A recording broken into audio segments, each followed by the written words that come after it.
Hey, welcome back to the Ultimate Guide to New World. This is episode 6.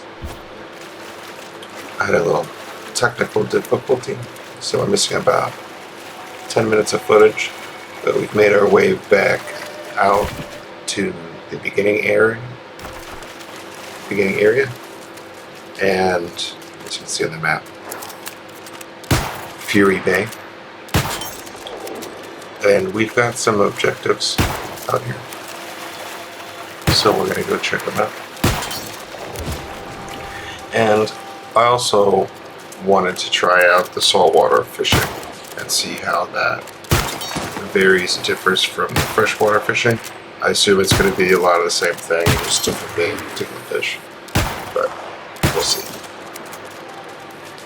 I wouldn't be surprised if in this game, when you get to a higher level, especially with high level fishing, that you might be catching some really big fish that are worth a lot of money.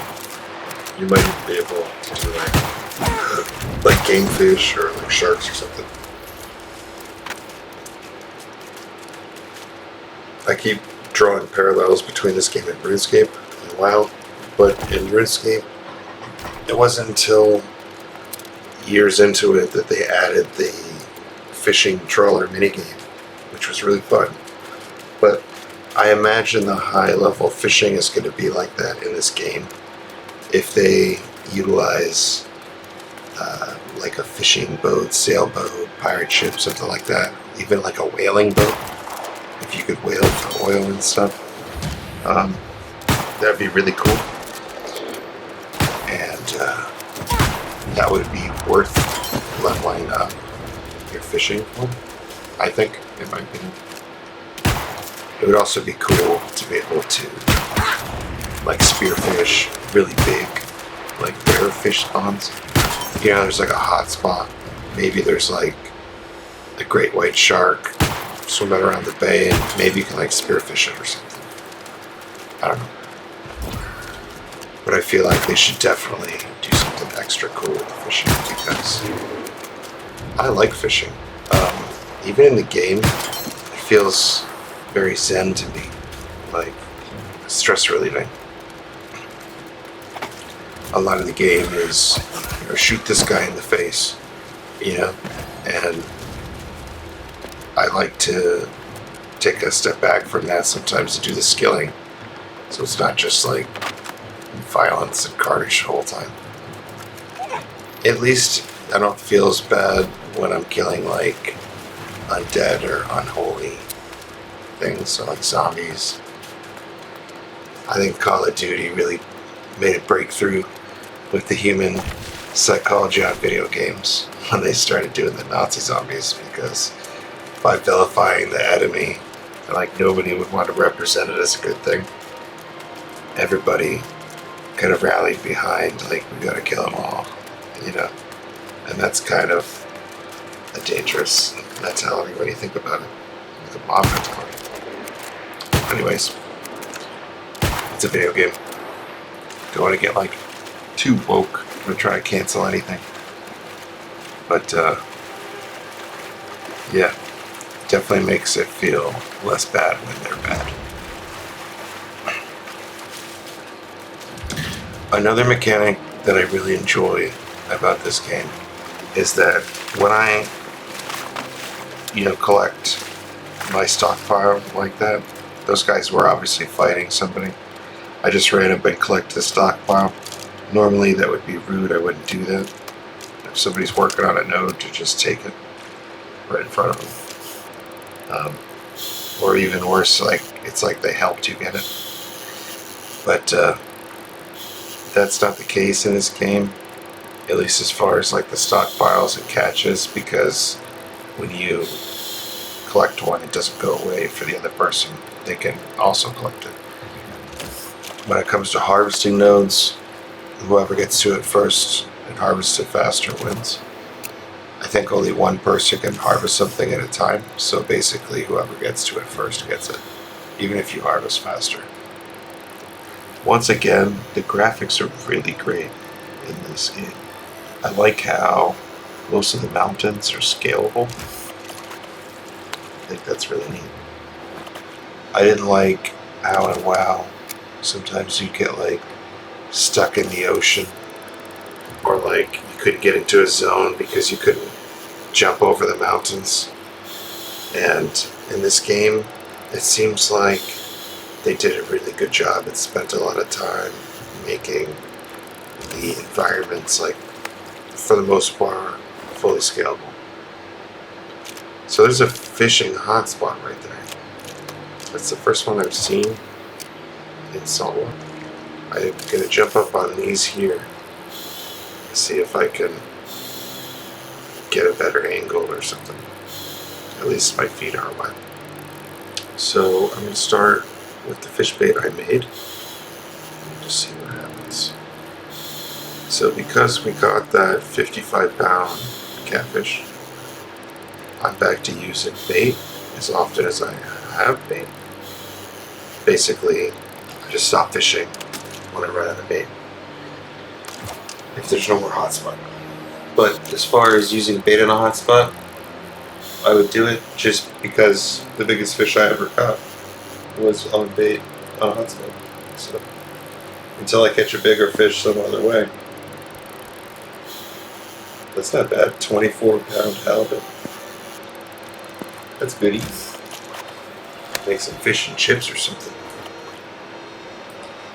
Fish and chips are great. It's hard to find good fish and chips. It's so easy to mess it up. And also the fish have to be fresh. It's got to be the right type of fish. People like different types. Like Omaha or halibut. Some people even do like cod.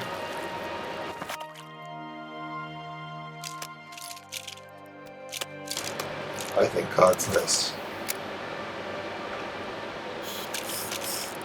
Halibut's not bad. Halibut's a really big fish, actually. So is cod. So it seems like, for the most part, saltwater fishing pretty similar to freshwater fishing. So far, the fish I've been catching in saltwater have been bigger. 32-pound halibut. I'm definitely getting much bigger fish. Now, if you know your fish, the fish that he just held up is actually not a halibut. Switching to night crawler bait. That fish he just held up is actually a flounder. And the reason I know that is because I've caught them before. They have both the eyes on one side because they spend their whole life on the bottom of the water on one side, and they only have camouflage on one side. And their eye, it migrates to that side so that it can see. And it's basically like a trigger fish, or like a trapping fish. So it just hangs out there until something's right above its face, and then it attacks it and eats it. What's nice about the flounder in real life is that it's a really clean fillet, if you can fillet it. It's really hard because they're very skinny and wide. So you gotta be good at getting around the bones. And it's gotta be big enough flounder that's worth trying to fillet. But it's actually a really clean fish. And that's because they don't eat any, despite being on the ground, they're not a bottom feeder.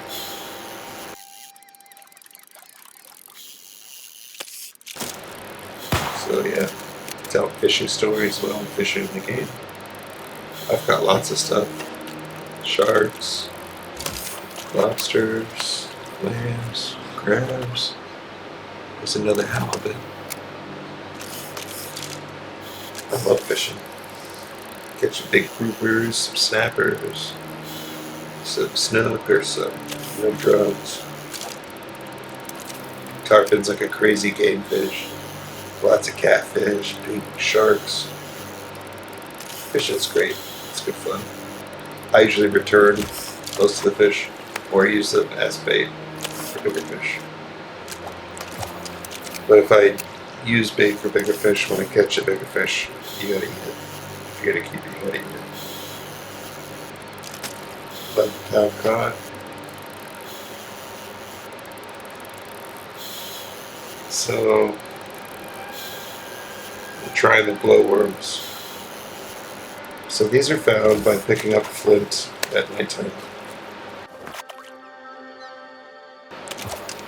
So I'm not sure of this, but I'm just making the assumption that the saltwater fish give you more fillets. 10-pound cod. I'm assuming that the saltwater fish are going to give you more fillets just because the weight is more. But I'll have to wait until we salvage these to see if we're getting a lot of fillets or not. But the heavier the fish and the larger the fish, the more fillets. I'm not sure if it's based on the pounds or the size, because it says small, medium, large. But there's definitely a difference in the results of how many fillets you get based on the size. And I guess the pounds and the category small, medium, large is the same. But I don't think it's like 10 pounds is 3 fillets. I think it's like the medium is 2 fillets or 3 fillets, and a large is like 4 to 6. And a small is like 1 to 2. Something below 5 pounds would be like 1 or 2 fillets. This is a long one. I'll tell you what, that must have been one heck of a storm to push these giant pirate ships this far inshore and just wreck them like they're like paper. And then just to leave them there must have been a crazy storm.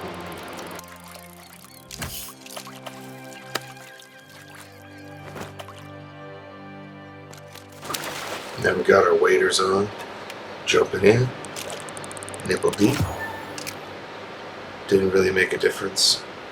Still 16 meters deep in the water, so. I'm not sure if I'm imagining this part, but I feel like if I'm on a bridge or something above the water, it's harder to reel it in. Ooh, 35-pound halibut. Nice.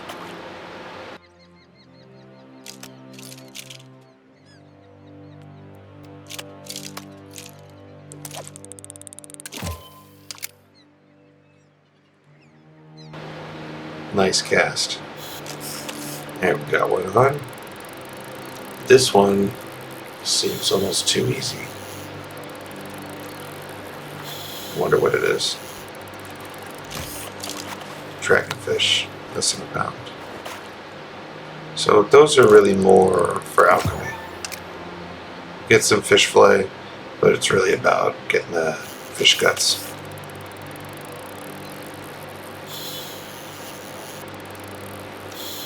And that's used actually in crafting, and that imbues whatever item you're making with dexterity or something.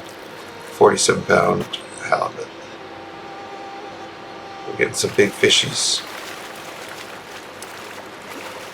So at this point, I decided I want to go onto this pier and see if I can get in deeper water by going on that pier. I've not been there before.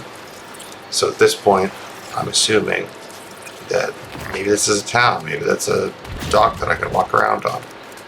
Until I get closer and I see this other guy, old Greg. I'm old Greg.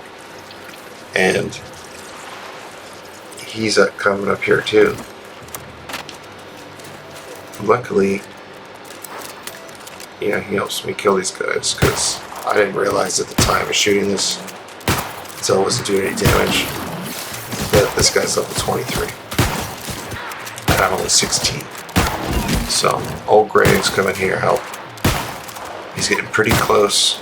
I think he might get his eyes wet in the Baileys, but it looks like he could see through the Baileys after all, and we made it. So this is one of the cool things about MMOs. There's just some random guy here, kind of in the middle of nowhere, but also it's not in the middle of nowhere, because it's like you got these guys, and it's at a location in the middle of nowhere, if that makes sense, or kind of like an attraction. So we've just decided, we've not even spoke to each other, just decided to help each other get to the end of this thing. You might have a quest for it, I don't know. I don't.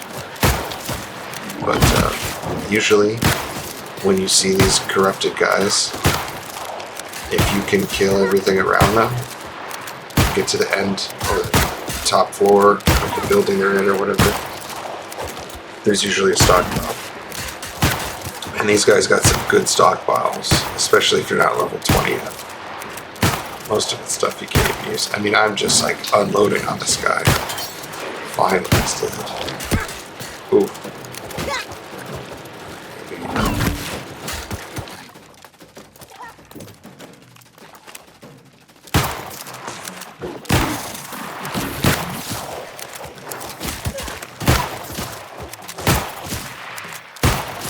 So I use that move because it goes through multiple targets, and I actually got all three of them with one bullet.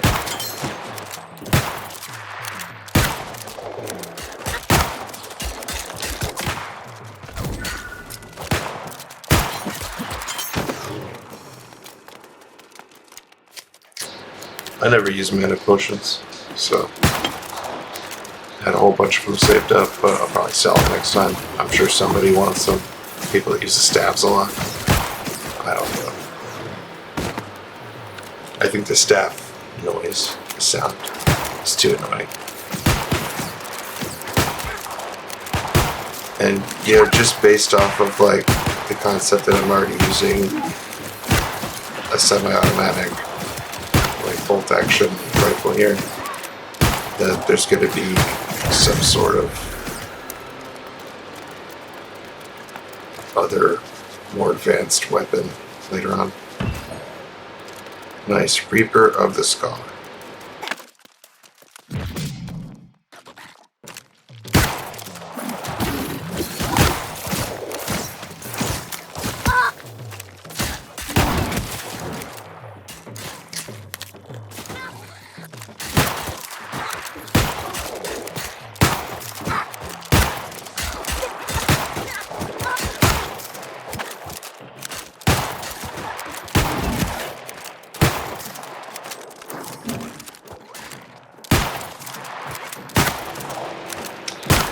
Normally you want to focus fire, but because the respawn rate is so fast, trying to kill these guys like relatively close to each other.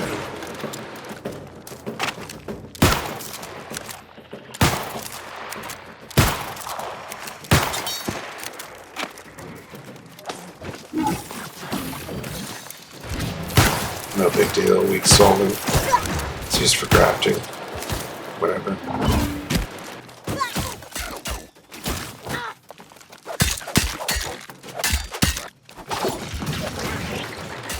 Uh-oh.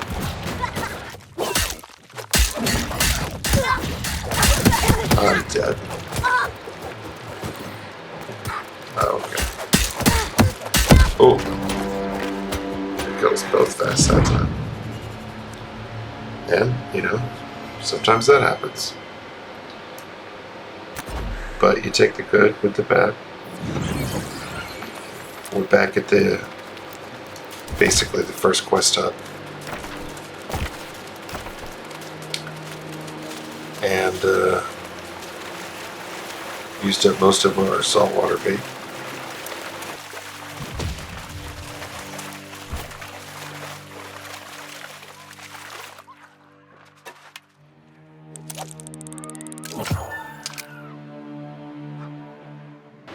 I tried fishing out here. It's not bad. 15 meter deep, salt water.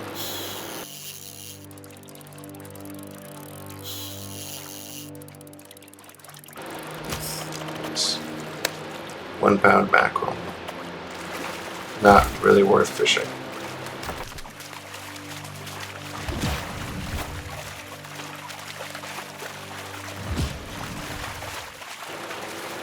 I mean, that thing's hardly bigger than the bait I used to catch it.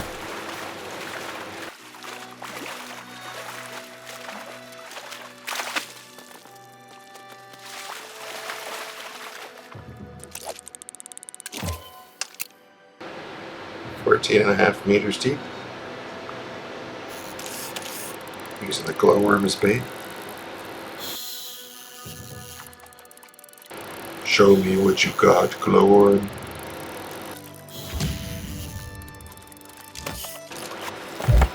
my god, almost 5 pounds.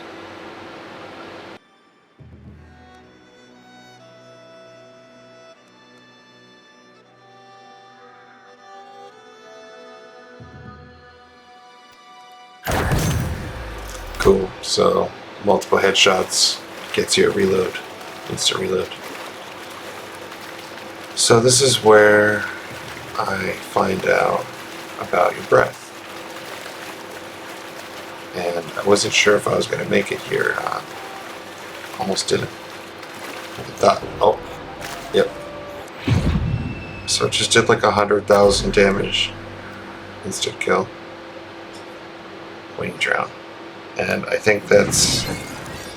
I read in the world chat earlier on that I guess the developers put that in there because they want the water to be like a tactical aspect of combat and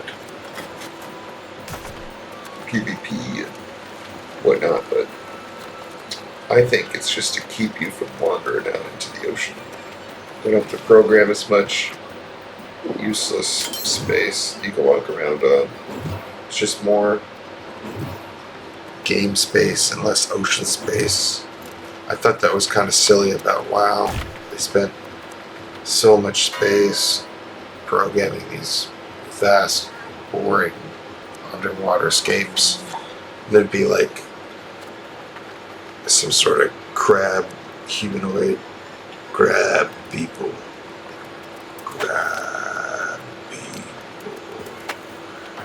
So it's some sort of like crab people. Who cares, right? I mean, they spent a lot of time developing that. And I wonder how many people actually even seen it. But anyways, this game's cool. WoW's got underwater stuff, which is cool. But they didn't really start adding that big time until Burning Crusade and expansion packs. And you had like underwater breathing potions with the buffs and stuff. And, you know, that's cool. They had like underground dungeons and things. But, yeah. I think they'll probably add the underwater stuff to this game later on. I like the destructible environment, if you will. Cutting down trees and watching them fall down. Or like, you know, mining the rock. It breaks up into pebbles. You collect the bush and the bush is gone. It's all very realistic and sort of natural. It kind of reminds me of a really advanced version of back in the day. They used to have this screensaver app you get on your desktop, and you could like do different stuff to your desktop, destroy it or whatever. And they had like different tools, like the cursor would be like a chainsaw, and spray paint, like a hammer, and they have different effects on your screen. So you'd be like smashing the icons on your desktop that you don't like with a hammer and just like smash it into pieces. It's pretty cool. Kind of feel that way about this. It's like you go around using the different tools, smashing the things, and then it falls down. I like the sound effect for the pickaxe on the rocks when you mine. You can hear other people mining, and it's very realistic. And I feel like at first I thought it was kind of like a rifle, like a gunshot sound. But then I realized when I was mining that the sound was actually of the pick hitting the rock. And that sound kind of cracks really far distance in the game, which is pretty realistic, because in real life it does that. So that's all really cool. One of the quests that we have is to cull 15 turkeys, so that's why I just did shoot turkeys. I don't have like a personal vendetta against poultry or anything like that. But that's why I just keep wasting turkeys. Because I gotta kill one more. We got 14 out of 15 turkeys. So almost 30 tracking and skinning. That's really useful. If you look at my compass, you can see the animations of the turkeys on my compass and wolves and stuff. And then as you get higher mining, and see, I was got that yellow above them, so that was the last turkey. You can track basically everything. You get to track oil, iron, other high-level rocks. Same goes with like the life bloom and other high-level harvesting items. I haven't gotten to high-level trees yet, but I'm assuming that probably shows up on your tracking as well. And it seems like the higher level you have, the further you can track something, or the higher level thing that you can track. So for example, you can only start tracking like turkeys and wolves at first. But when you get higher tracking, you can start tracking other game like mooses and things. Mises? Mr. Mises? I don't know if it's Mises or mooses or just moose. Anyways, you can track them. So, lots of cutting down trees and stuff, but that's okay. I mean, the way that I visualize this, and I guess a lot of people are watching these, I mean, I couldn't sleep. My wife's asleep. I couldn't sleep. And I figured I'd just try out editing since my mind was busy. And I guess people are enjoying watching this, and I kind of sum that up to this is sort of like a podcast over my gameplay. And most of it's explaining the gameplay. But also, it's just, shooting the shiz. Talking about other stuff that I'm sure most of you are interested. I'm sure a lot of people know what I mean when I draw the comparisons between this and other games like WoW and RuneScape, EverQuest, Dark Souls. Can't forget Skyrim. I know some people they were hooked on Skyrim, still hooked on Skyrim. Every once in a while, I'll be going through my news feed on my phone, and it'll be like, this player in Skyrim finally dug his way out of a mountain after 15 years. It's like really weird. People's titles are really weird in that game. It's like they're doing things that are extremely difficult to do. There was one guy in WoW that he got to like max level without leaving the tutorial island of Mist of Pandaria. I never played that expansion pack. I got banned after Lich King, and then didn't start playing again until Classic came back out, because every time I looked at the game, it looked like it was getting worse, and I guess a lot of the people agreed with me, which is why they rebooted Classic.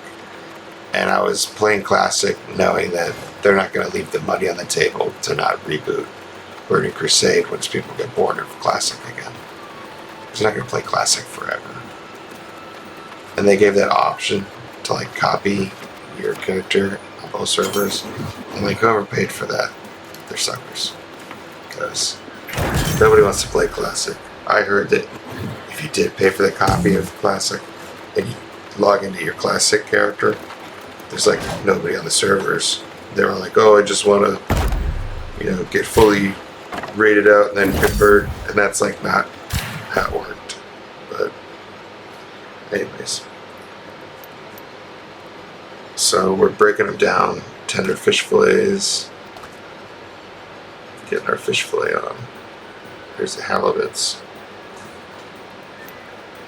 6 halibut times 6 fillets per halibut. So that big halibut was a lot of fillets. There we go.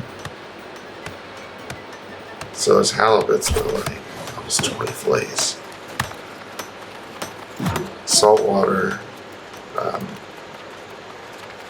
I feel like produced more fillets. Getting the town boards done. It's going to be cool to see what the towns turn into once they're like maxed out. I'm not sure exactly what the benefits are of having the higher tier, like kitchens and things, but I'm sure there's some sort of benefit there. Otherwise, why would they even bother programming the mechanic into the game? I must say though, crafting this game is very easy.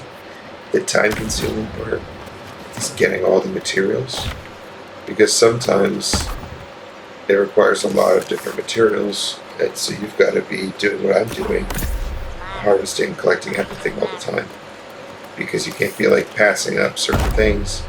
Go to make something and it's like, oh, you need 10 of those, and if you were not passing them up, you'd have 20, but since you skipped them, you gotta like go out and look for them again, or you gotta go pay somebody for them.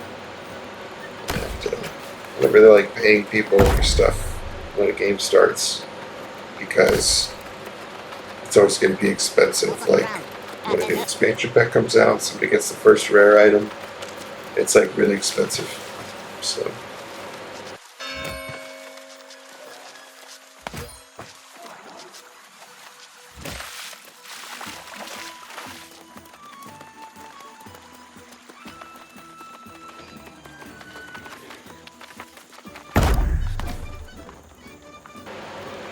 So that yellow square, that's always your friend. Yellow square means that it's a quest item, or you need to make it for a quest. Usually, those quests that give the crafting item quests, like I need to make potions, usually those are for the town board.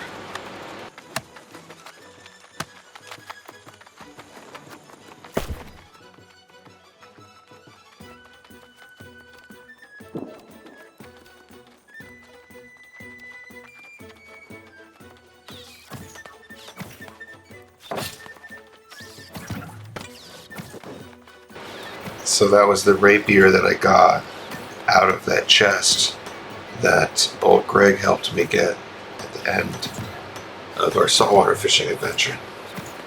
And that was the best rapier that I had found, I think, until I get the Syndicate rapier. But this one greatly increased my DPS. I'm out of bullets, as you can see. So let's go look them up. So let's search for it. So shells, it's cartridges. Iron cartridge. There we go. Price 46 cents per shell. Spent 150 gold, and just got equipped them. Boom, 284 shells.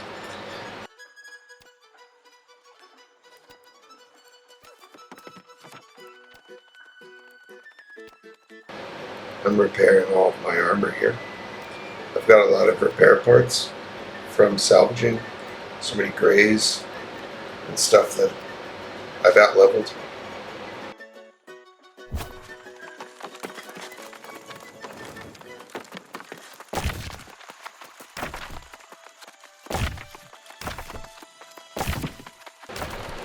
And I noticed too, when you start to level up, and it sends you to different quest areas, those quest areas, say you're combat level 20, when you go out to that level area, the corresponding crafting items are going to be the nodes in that environment. So you go out to like the 15 to 20, go kill wolves in the mountains or whatever, those mountains are rich with iron. Iron's like the 15 to 20 metal range. So mountains are good for rocks. And, plains are good for him. And forests are good for trees. And the shoreline or water, coastline, whether fresh or salt water, both of that's good for foot. So you start to learn the topography, the geography of what's going on with the layout of how they've made their maps. And it's very realistic and based on what you would find in actual nature. So if you're wondering what I'm doing right now, if you hit Y, you can build a campfire. I was running around with this campfire out, and there's just no flat ground that I could put it on. So, just uneven terrain.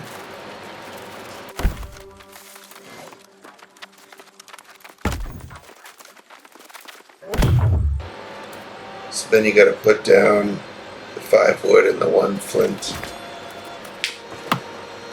to start the fire.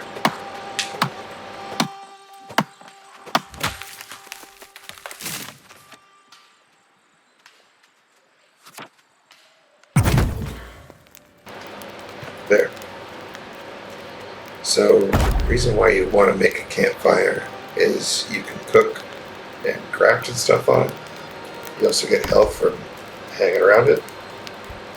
And you can respawn at it.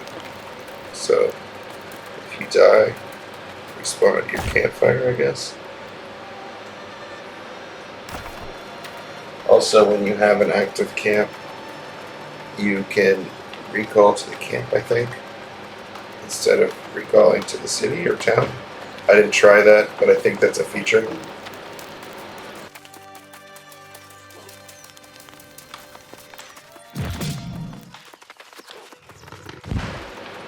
Windsworth Village is owned by Not Validus. So next time I want to be like the first one to the city, so I can try to capture it or whatever. Alright, I'll offer you one tip no one ever seems to remember. Your camp is your real home. Set it somewhere so that if you do die, you're not too far from camp. Well, I got plenty to share. Maybe when Normally I don't speed up the voiceovers, but you should go see what you want. Whatever. Oh, and hey, watch your back out there.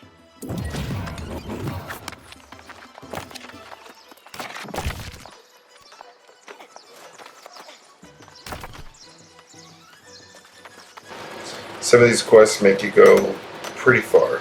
Well, it seems you've been getting acquainted with some of the settlement's more colorful characters. I hope no one's gone so far as to be offensive. Miklos has only been here a few years. He's still got that old world cavalier attitude about things. You seem more reasonable, however. Perhaps you could help me with something. If we mean to defend the settlement, we must acknowledge that the factions are our best bet. You should speak with the Marauders, the Covenant, and the Syndicate, and decide with whom you'd like to cast your lot. Cool. So she wants us to pick a faction. You think you are the stuff of Marauders? Do not underestimate us. Our path demands sacrifice. We are the strongest of the strong. Where others hesitate, we charge headfirst into the fray. A Marauder is rewarded not only in gold, but in the glory of each victory. Okay, so that's Marauders. They're basically like the hack and slash berserker crew. Glad to meet you. What can I do for you? Aye, the spark is what gives you life. This is the Covenant. They're basically like the beliefs that paladins. rise you from your bed every morn. The Covenant are the stewards of the spark and of the poor souls who wander in darkness. So they're all about holy godliness, and the light, all that stuff. So you seek an audience with yours. This is the Syndicate. What's subject to your fancy? Astrology, numerology, alchemy, or any of the other sciences for that matter. We are the only ones here who have the acuity to unravel the mysteries of this place. We will learn the secrets of Azoth and its power, and usher in a new era of prosperity for all. So Syndicate seems interesting. Their focus is trying to learn stuff and Meet with each of the get three A's in. factions and decide which you have the most trust in. I sympathize with your hesitation. The factions can sometimes be a headache here. But I cannot dispute the fact that they have become extremely influential, both here in Windsward and all over Eternum. You must choose for yourself which faction is best aligned with your principles. I know my choice, but I will keep that to myself. I sympathize with your hesitation. The factions can sometimes be a headache here. But I cannot dispute the fact that they have become extremely influential, both here in Windsward.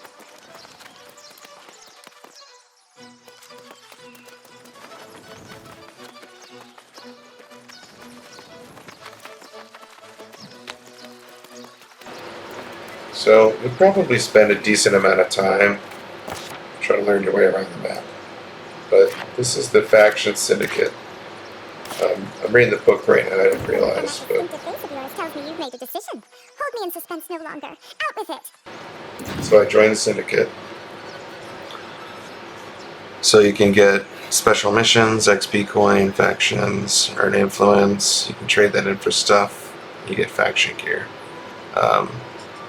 PvP has to do with factions. We own Windsward, that's why it's purple. You get flagged for PvP by pressing U. You can turn all of it off. The Syndicate uses cunning, truth, and progress. The Covenant uses conviction, righteousness, and justice. Martyrs use self-righteousness. Okay. So they want us to go to the Cannon Tomb. And like I mentioned before in one of the earlier episodes, I really like how this game basically has like Questy built in. We don't have to worry about downloading data packs from random JavaScript writers on the internet that give them access to our computer and our games. So that's about it for this episode. So thanks for hanging out. Give us a thumbs up. Hit subscribe, hit the bell so you get notified when we got the new episode coming out. And I'll see you next time. Thanks.